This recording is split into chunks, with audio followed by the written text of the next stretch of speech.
لا بتهزري، اقسم بالله. طب احلفي كده. لا مش مصدقه، يا نهار ابيض.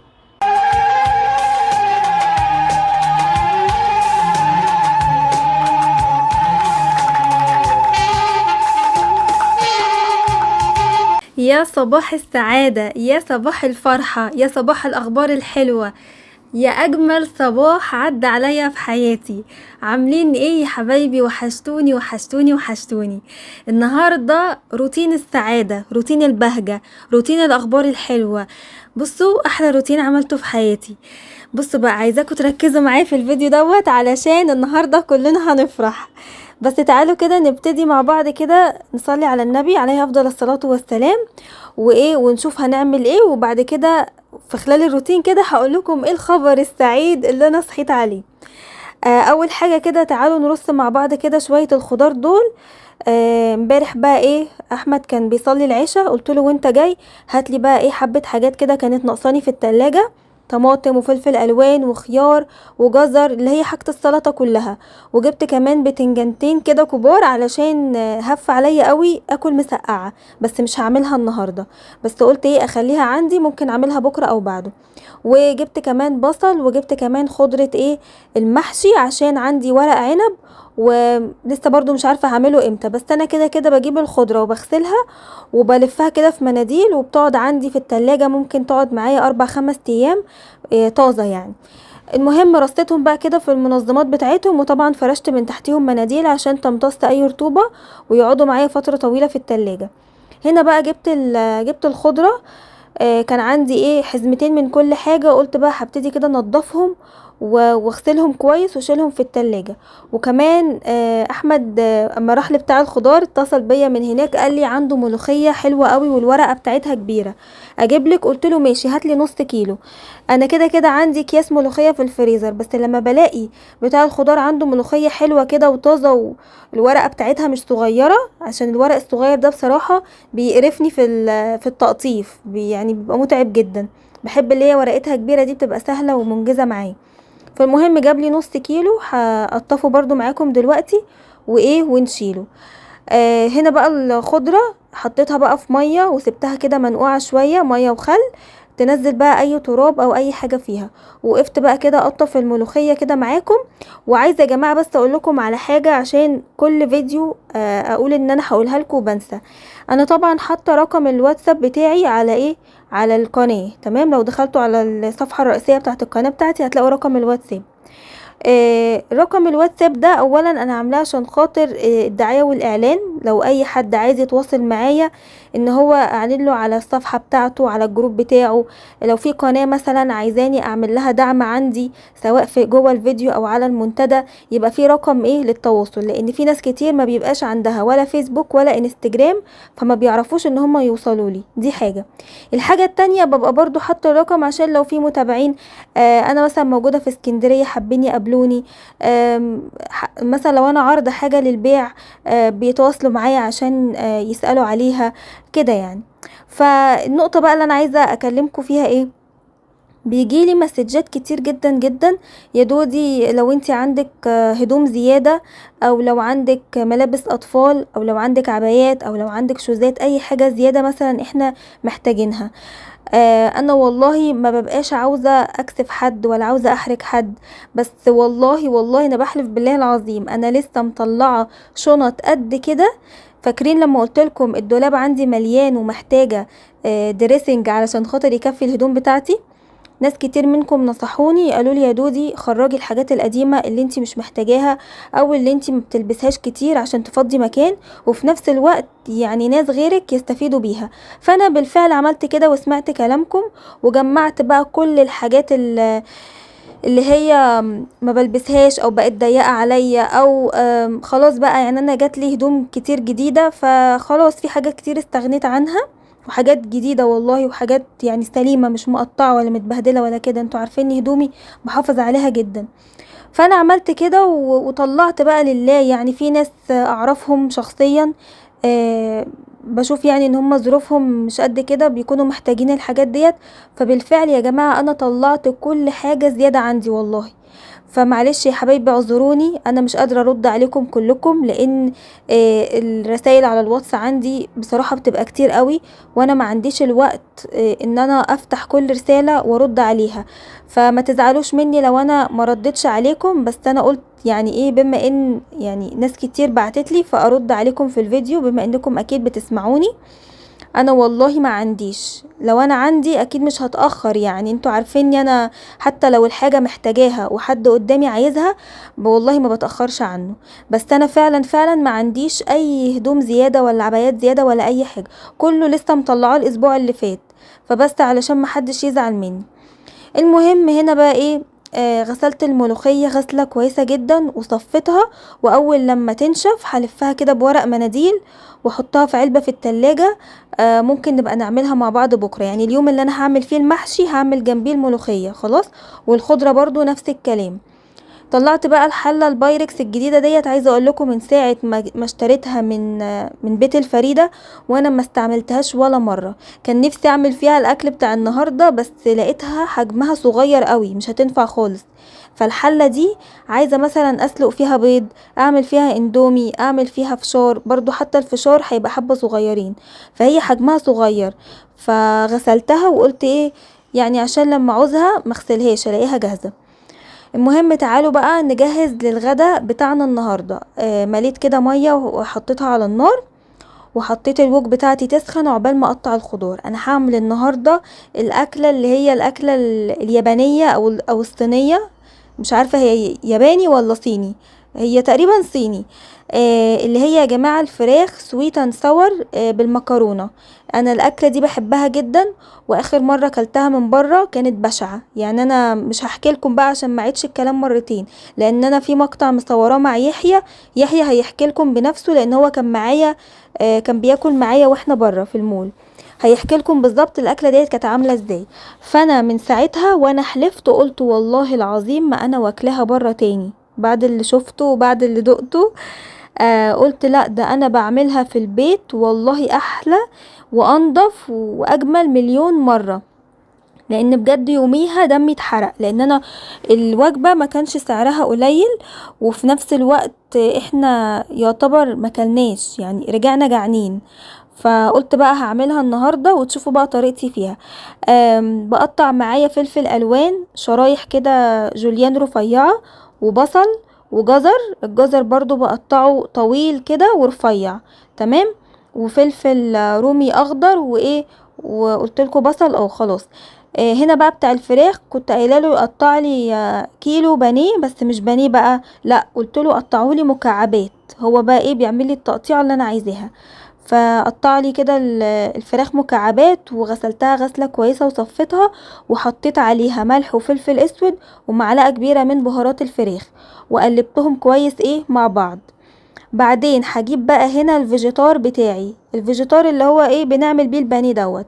ما عندكيش فيجيتار حطي دقيق وبقسماط، اي حاجه من دي هتنفع، المهم حاجه تغلفي بيها الفراخ علشان احنا هنحمرها دلوقتي في الزيت. المهم غلفتها كويس جدا كده بالفيجيتار وفضلت اقلبها. وبعد كده بقى جبت الوك بتاعتي وحطيت فيها كده حبه زيت حلوين، واول لما الزيت يسخن هنزل بقى ايه بالفراخ واحده واحده. ما تنزليش بالفراخ كلها مرة واحدة عشان هتبصي تلاقيهم لزقوا في بعض، كله هتلاقيه كده بقى كتلة واحدة. فحاولي ان انتي تفرطيهم كده اهو زي ما انتوا شايفين بس. ومش هقلبها خالص ولا هاجي جنبها الا لما احس ان هي خلاص اتحمرت من الوش اللي تحت. بعد كده ايه نبقى نقلبها على الناحية التانية. الخطوة دي مهمة جدا، ما تحطيش الفراخ مع الخضار كده ني في ني. انا كنت بعملها كده بصراحة الاول، بس لما بقيت احمر الفراخ لا، بقيت تحس ان طعمها كده احلى بكتير، وهي اصلا في المطاعم بتتعمل بنفس الطريقة دي. خلاص كده بقلبها بقى كده على الناحية التانية، المهم ايه تتحمر كويس قوي، ومش لازم ان انا اسيبها تستوي على الاخر، لا هي كده كده هتكمل سواها لسه في الخضار اللي احنا هنحطه، تمام. اهم حاجة بس ان انا احس ان هي ايه اخدت لون حلو كده واتحمرت. هبتدي بقى كده اشيلها واصفيها كده من الزيت واشيلها على جنب. في نفس الزيت اللي احنا حمرنا فيه الفراخ هو هنحط بقى ايه الخضار بتاعنا الجميل، تمام. ونبتدي بقى كده نقلب اصبر بقى عليه كده لحد لما يدبل. تمام، بعد كده هبتدي انزل بملح وفلفل اسود واديها تقليبه كمان. الملح هيساعد ان الخضار بتاعك يدبل. تمام، بس كده. دلوقتي بقى هجيب المكرونه بتاعتي دي، مكرونه شرايط، لازم تتعمل بالمكرونه دي، ما ينفعش مكرونه سباكيتي ولا اي نوع مكرونه، هي دي الوصفه الاصليه بتاعتها. هبتدي بقى كده احط المكرونه في الميه واسيبها تتسلق. تعالوا بقى نكمل نشوف الاضافات اللي احنا هنحطها على الخضار. معايا حاجتين اساسيين ما ينفعش نستغنى عنهم، صويا صوص وكاتشب، هما دول اللي هيعملوا معانا السويت اند ساور. هحط بقى حوالي ربع كوباية من الصويا صوص ونص كوباية من الكاتشب، يعني الكاتشب يكون اكتر من الصويا صوص. خلاص، لو كترتي من الصويا هيبصي تلاقيها بقت مرة، هيمررها معاكي، فهي ربع كوباية بس. احنا بس عايزين التست كده بتاعه، وان هو يدي لون حلو للمكرونة. الكاتشب بقى كتري، يعني كل ما تكتري في الكاتشب بصراحة بتطلع جميلة جدا، عشان بيبقى فيه نسبة سكر كده وبيديها تست حلو قوي.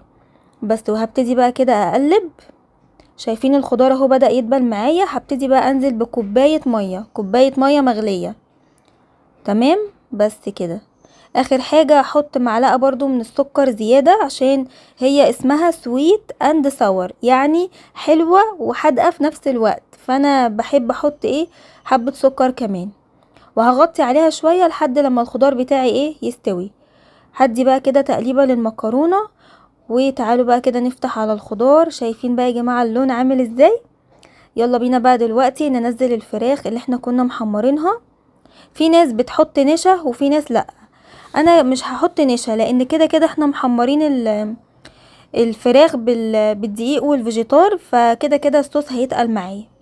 عايزه تزودي نشا، بتحبي الصوص يكون اتقل شويه، زودي. خلاص كده المكرونه بتاعتي اتسلقت. هبتدي بقى اصفيها وانزل بيها على الكلام الجميل بتاعنا دوت اهو. بس كده، شفتوا الوصفه سهله ازاي؟ مفيش اسهل ولا اسرع من كده.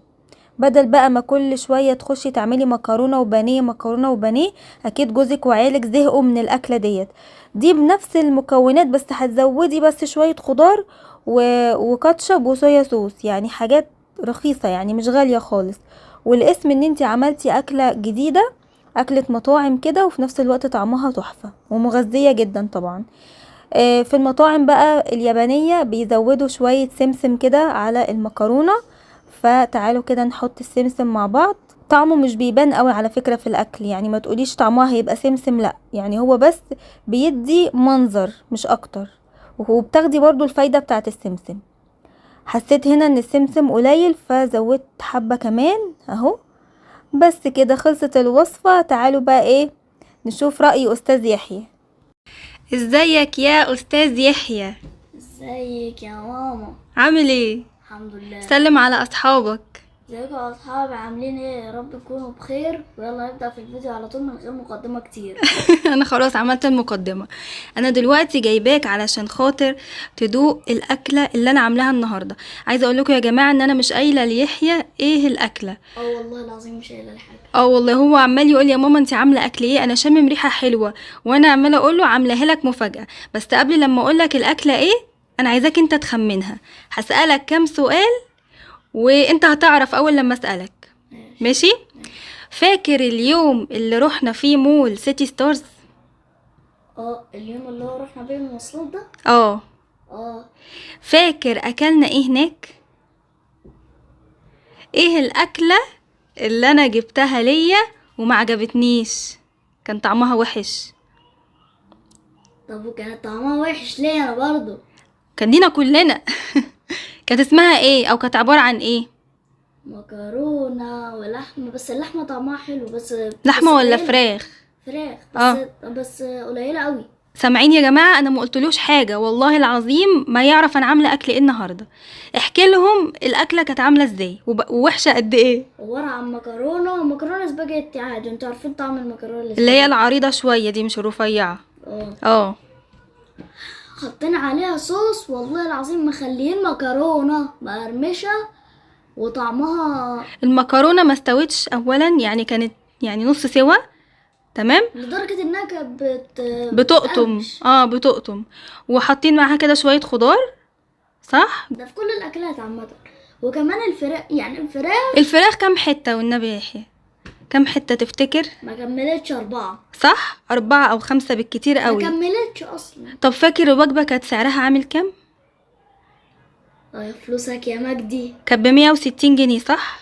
ب215 جنيه. لا 230. لا، ما عدتش ال200. لا لا دي كانت كده. كانت تقريبا ب160 أو 180 تقريبا يا جماعة، 160 165 مش فاكرة. تمام. اللي هو القسم بتاع الأكل الياباني اللي هو موجود في سيتي ستارز في الدور الكام يا يحيى؟ في الدور السادس باين، في الفود كورد. لا مش الأخير. أيوة الفود كورد فوق. تمام. عايزه اقول لكم احنا كلناها ما كلناهاش، احنا يا دوبك كلنا كام حته الفراخ وخليت المطعم يلفها لنا. وكمان طعمها ضعيف قوي، وحشه يا جماعه. الصوص مش عارفه عاملينه ازاي، ما يتاكلش. انا ذات نفسي انا وماما كنا في المطبخ كده بندور لنا على اي حاجه. لما رجعنا كلنا تاني ما شبعناش، لان ما يعني الاكل فعلا بشع جدا. احنا اصلا ما كنا، انا وماما كنا في المطبخ عادي، لقينا الطبق ده قدامنا، كنا بنعمل حاجات عشان نعمل تصوير وندوق طعم كده زي الذواقين كده زي ما الشيفات بيعملوا. لقينا المكرونه قلنا نحط عليهم صوص مايونيز، لقينا الطعم مايونيز. هو قصده يا جماعه ايوه احنا ضعيف قوي. المكرونه اللي اتبقت مننا وقلنا لهم يغلفوها كده بالاسترتش عشان ناخدها معانا، حرام مش هنرميها. لما رجعنا البيت احنا عاوزين نحسن من طعمها باي حاجه عشان حرام ما تترميش، فقمنا حاطين عليها ايه؟ حاطين عليها مايونيز وكاتشب ومش عارفه، قلنا يمكن طعمها يبقى حلو. برضو طلع طعمها استغفر الله العظيم. في الاخر يا جماعه طلع طعمها اصلا كاتشب وحشه جدا. في الاخر يا جماعه اترمت.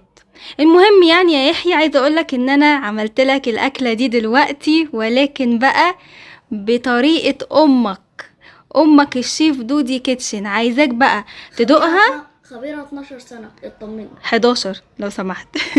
فانا دلوقتي هجيب لك طبق وعايزاك انت تقيم الاكله وتقارن بينها وبين الاكله اللي احنا كلناها في المول بدون مقارنه. من الريحه كده حبيب قلبي انت يا يوشي.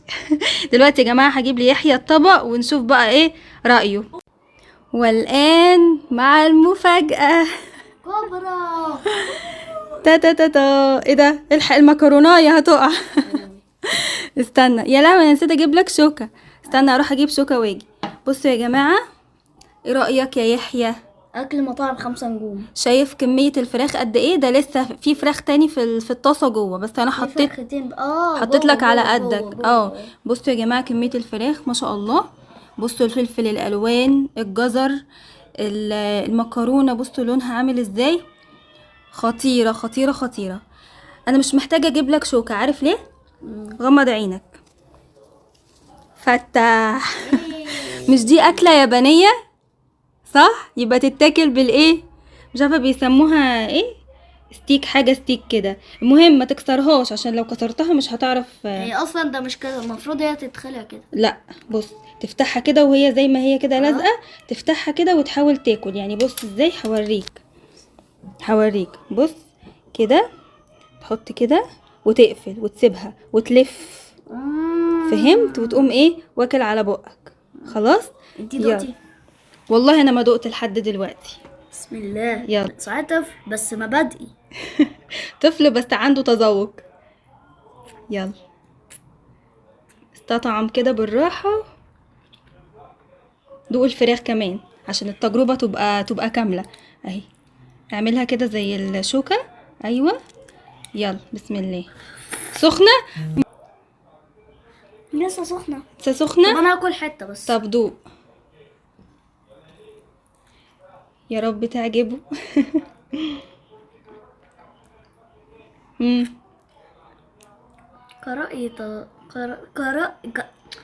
كرأي كمتذوق فود بلوجر ايا كان. تحفه بجد يا عم. قلقتني يا عم، خضتني يا عم. عارفين الشيف الشربيني؟ لا مش للدرجه دي، بس انا سيبك من الشيف الشربيني. لا قارنها مع اللي كلناها في المول. قارن كده، ايه رايك؟ في فرق ولا ما فيش فرق؟ المكرونه من غير فراخ ملهاش طعم، يعني وجبه مكتمله. يعني ايه ملهاش طعم؟ انت كده بتجامل ولا بتقول حاجة وحشة ولا انا مش فاهمة؟ لا لا لا لا لا. الوجبه المكتمله ما ينفعش تاخد حاجه وتسيب حاجه. يعني كله يدوق كله مع بعضه. ايوه عشان الطعم يبان. بس المكرونة لوحدها طعمها وحش يعني ولا ايه؟ المكرونه لوحدها مع الفراخ طعمها. طباخ الشيف الشربيني بعد ما كبر. طب خد كده شوكة تاني بيهم كلهم مع بعض. طب دقت الجزر ده؟ انا عايزاك تدوق الجزر ده، ايه رأيك؟ شوربة الخضار بتاعت قرية هاني. شوربة خضار قرية عشان هاني؟ هو سبب.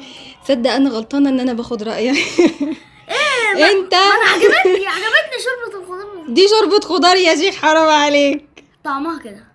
جماعة يحيى ما بيعرفش يعبر، هي يحيى عجباه الاكل بس هو بيقول اي هبل. اه هات اما اكل. ايه عجبتك؟ خلاص خلي الطبق ده ليك وانا هروح احط ليا طبق. لا لا لا لا، دوقي. ادوق؟ طب استنى، بسم الله. ادوق ايه كده صعب، المفروض نكسرها لا لا انا هعرف اكل بيها اهي، عشان تبقى التجربة اليابانية كاملة. بسم الله. بصوا يا جماعة، بصوا شايفين المنظر؟ فراخ. بذمتك دي مكرونة ملهاش طعم، دي تحفة اقسم بالله، هي فعلا تحفة. تحفة. يلا نحط عليها كاتشب وصويا صوص، فظيعة يا جماعة فظيعة. دوقي بقى الفراخ. ها. دوقي بقى الفراخ. الله، والله مش وجبة عشان انا اللي مكتملة. عاملاها. صح يا يحيى؟ كل كده حتة الفراخ دي بردت خلاص. والله العظيم يا جدعان مش بنقول كده عشان الفيديو، والله العظيم حقيقة. تحفة صح؟ خطيرة. يجربوها ولا ما يجربوهاش؟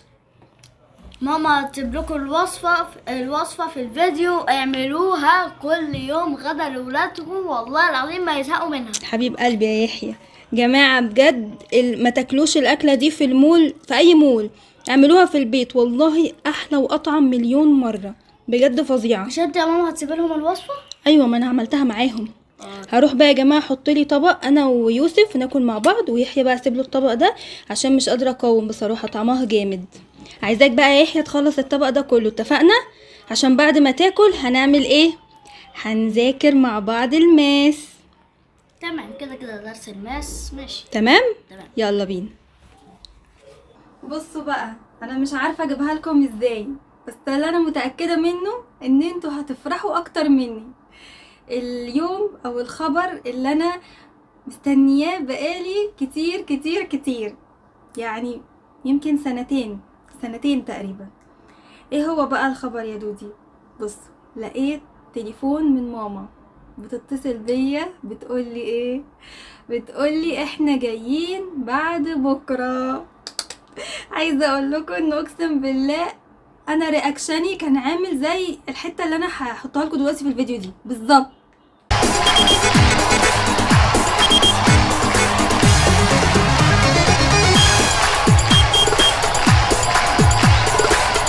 فرحت فرحه مش طبيعيه. اخيرا اهلي جايين القاهره يا جماعه. الحمد لله الف حمد وشكر ليك يا رب.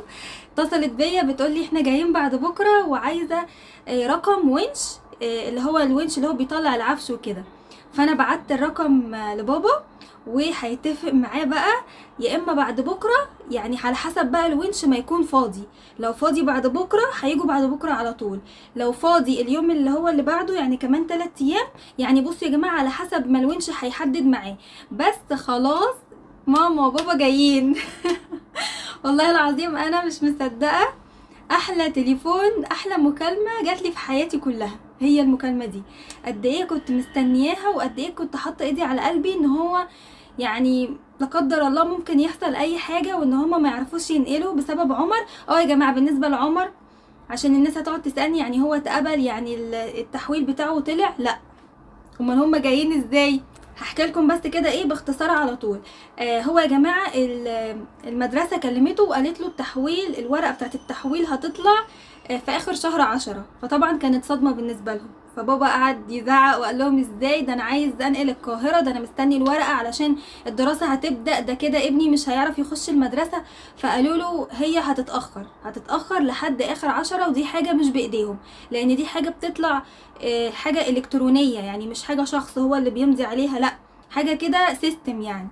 فبابا طبعا يعني عارفين اللي هو الدنيا اتقلبت كده، وماما بتحكي لي طبعا بتقولي احنا ما بقيناش عارفين، يعني احنا هنقعد في اسكندرية ولا هنكمل في القاهرة؟ طب اخوكي هيخش المدرسة اللي في القاهرة ازاي وهو لسه ما ادوناش الورقة بتاعت التحويل لازم يخش بيها؟ فقام بابا متصل بمين؟ بالمدرسة اللي هي هنا في القاهرة اللي عمر هيدخلها. اتصل حكى لهم الموضوع كله، قالوا له لا يا فندم هات عمر يحضر معانا عادي جدا، يخش هو اول يوم الدراسة عادي جدا لحد لما حضرتك تبقى تستلم الورقة في اخر 10 وتبقى تجيبها لنا. قال لهم يعني عادي، يعني هيخش المدرسة وكده اول يوم من غير الورقة؟ قالوا له عادي جدا، خليه يدخل ووقت ما الورقة تطلع ابقى اديها لنا، كده كده بابا دافع المصاريف اصلا بتاعت المدرسة اللي هنا، هي واقفة بس على ايه؟ على الورقة. الحمد لله يعني الموضوع كده اتحل، وهم بقوا مطمنين ان عمر خلاص هيحضر اول يوم دراسة هنا وهيخش المدرسة عادي، وخلاص كلها يومين او 3 ايام بالكتير زي ما قلت لكم، على حسب الونش يعني الراجل لما يقول لهم هو فاضي يوم ايه بالظبط. هيجوا بقى باذن الله وهينوروا شقتهم وهينوروا العمارة وهينوروا حياتي. بجد انا فرحانة فرحانة فرحانة، مش قادرة اوصف لكم فرحتي ازاي دلوقتي. فرحتي مش هتكمل غير لما اشوفهم خلاص كده مستقرين في الشقة تحت باذن الله. فعايزاكم بقى تستنوا الفيديو بتاع النقل والعزال، قرب جدا جدا، وعايزاكم بقى تدعونا كده دعوة حلوة من قلبكم ان ربنا كده يكملها على خير ويكملها بالستر، والحاجة تيجي سليمة، مفيش ولا شاشة تتكسر ولا جهاز يتخبط ولا اي حاجة، يا رب الحاجة كده تنزل سليمة وتطلع هنا سليمة باذن الله. بس كده حبيت افرحكم معايا بالخبر دوت. انا بحب اقول لكم كل حاجة اول باول عشان انتوا عارفين انا بعتبركم عيلتي واخواتي وحبايبي وكل حاجة، فكل ما بعرف حاجة تفرحكم بحب اطلع اقولها لكم على طول. فدعوة حلوة كده من قلبكم ان ربنا يكملها على خير. بس كده تعالوا بقى نكمل الفيديو مع بعض. دلوقتي بقى يا حبايب قلبي تعالوا نشوف هنحلي بايه بعد الغدا. النهاردة عايزة اعمل حاجة حلوة تكون صحية عشان الدايت، وكمان اقول لكم على الفكرة ديت لأي حد عايز يخس او اي حد بيعمل رجيم ومش عارف ياكل حاجة مسكرة وتكون صحية في نفس الوقت. بصوا صحية يعني بنسبة هقول لكم بنسبة 97-98%. ليه؟ علشان خاطر هنحط بس نص معلقة سكر، لكن باقي المكونات صحية. احنا دلوقتي يا جماعة هنعمل كيكة بالشوكولاتة من غير دقيق ومن غير سكر، يعني نص معلقة سكر بس.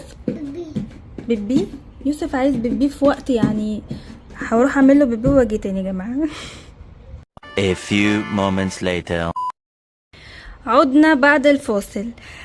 فزي ما بقول لكم هنعمل حاجه حلوه صحيه جدا جدا. هنحتاج بس موزايه وبضايه ونص معلقه بيكنج باودر وشويه فانيليا او كيس فانيليا صغير وكاكاو خام اللي هو مكتوب عليه خالي من السكر. ولو هتحطي كاكاو بسكر زي مثلا نسكويك او اي حاجه فيها سكر هتستغني عن السكر الاضافي اللي هو من بره، تمام؟ مش هنحط دقيق خالص. وانتوا عارفين طبعا ان اكتر حاجه يعني بتبقى تقيله في الحلويات وبتزود الوزن وفيها سعرات لما بنحط دقيق وبنحط سكر كتير، فعشان الوصفه دي ما فيهاش دقيق فعشان كده ان شاء الله يعني هتكون صحيه.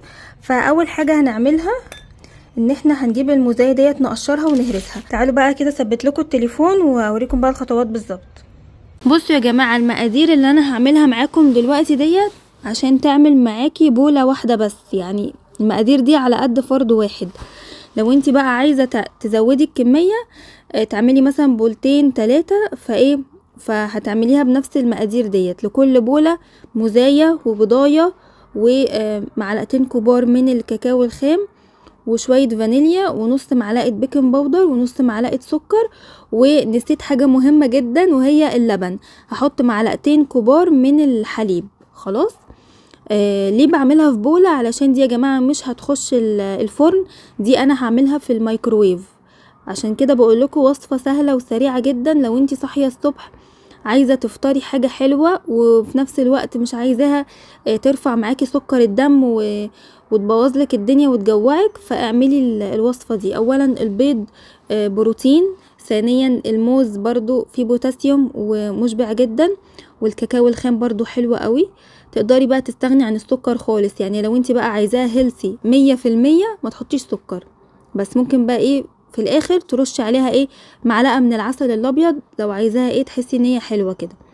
بس قلبت بقى كده كل المكونات مع بعض كويس جدا، وهحطها في الميكرويف قد ايه 3 دقايق على اعلى درجة حرارة. يلا بينا بقى نطلع الكيكة من الميكروويف. خلاص كده عدوا ال3 دقايق. تعالوا بقى كده نفتح مع بعض ونشوف شكلها عامل ازاي. عايزه اقول لكم اصلا هي ريحتها طالعه كده من الميكروويف، ريحتها حلوه قوي. بسم الله الرحمن الرحيم. استنوا كده عشان سخنه. نجيبها كده ايه همسكها كده بالمسكه عشان سخنه قوي. بسم الله. الله الله الله. بصوا يا جماعه، استنوا اوريكم شكلها اهي. بصوا شايفين شكلها بيتكلم عن نفسه. انا هدوقها الاول كده من غير ما احط عليها حاجه، وبعد كده هقول لكم ممكن تزينوها بايه. تمام. بصوا بقى المعلقه الفراولايه بتاعتي دي، انا بحب ادلع نفسي يا جماعه بجد. بسم الله. عايزه اوريكم كده وانا بقطعها. شايفين طريه ازاي؟ بصوا هشه جدا اهي. بسم الله. بس ايه سخنه سخنه سخنه مولعه. هوريلكم من جوه. بصوا الابيض اللي فيها دوت الموز. تمام اهي.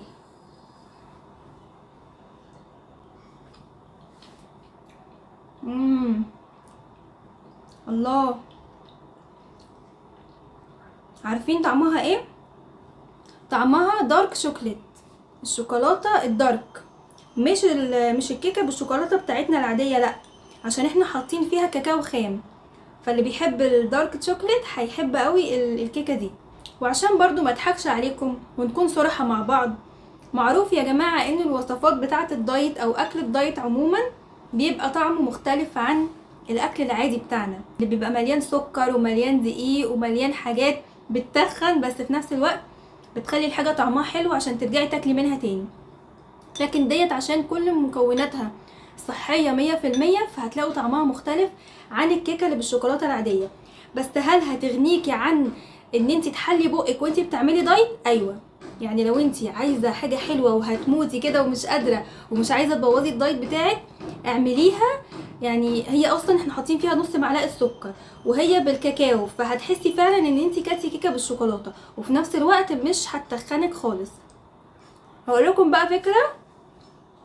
لو انت عايزه ايه، لو انت عايزه تزينيها بحاجه تكون صحيه، في شوكولاته سبريد زي الشوكولاته النوتيلا، بس مش نوتيلا، شوكولاته مكتوب عليها ان هي صحيه 100%، مش فاكره اسمها ايه، بس هي غاليه شويه. شوكولاته سبريد كده معروفه ان هي للي عندهم سكر وللاطفال وللي عاملين دايت.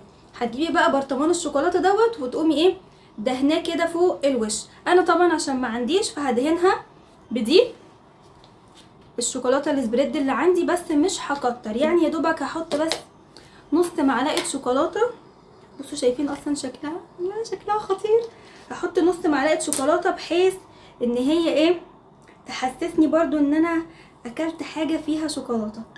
بصوا حطيت قد ايه عشان بس ما تقولوليش انتي مبوظه الدنيا. اهو اليوم اللي انا بعمل فيه كده انا بكون مقلله فيه النشويات خالص، يعني بكون في الفطار مش واخده نشويات وفي العشاء مش باخد نشويات، باخد بس في وجبه الغداء.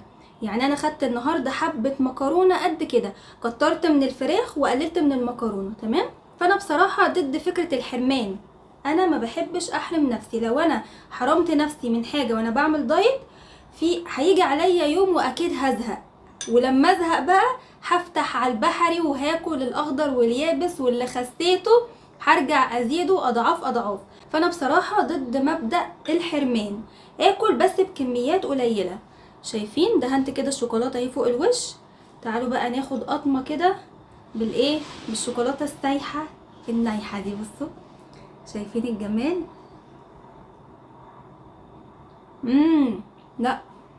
لا بالشوكولاته فرق شاسع.